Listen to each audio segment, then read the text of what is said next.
আসসালামু আলাইকুম রহমতুল্লাহ। ওয়ালাইকুম আসসালাম ওয়া রাহমাতুল্লাহ। দুলাল ভাই, আপনি কেমন আছেন? আলহামদুলিল্লাহ, আপনি কেমন আছেন? আল্লাহ রহমতে আমিও ভালো আছি।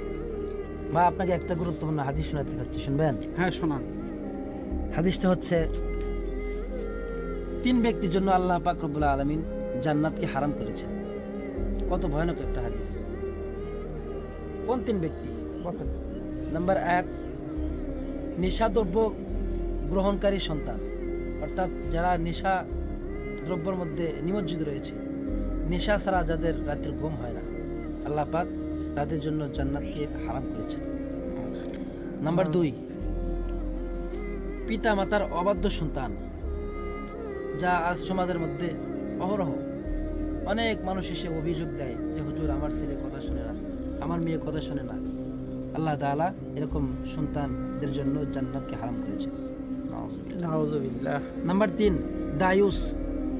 দায়ুস সম্পর্কে রসুল আকরাম সাল্লাল্লাহু আলাইহি সাল্লামকে জিজ্ঞাসা করা হলে রসুল আকরাম সাল্লাল্লাহু আলাইহি সাল্লাম বলেন, প্রত্যেক ওই ছেলে সন্তান যারা ইসলাম বিরোধী, ঈমান বিরোধী কাজ করে, অথচ তাহার বাবা সেগুলাকে নিষেধ করে না, বরং সেগুলাকে সাপোর্ট করে।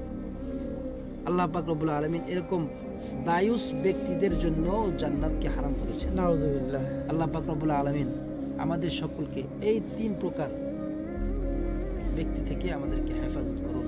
আমিন।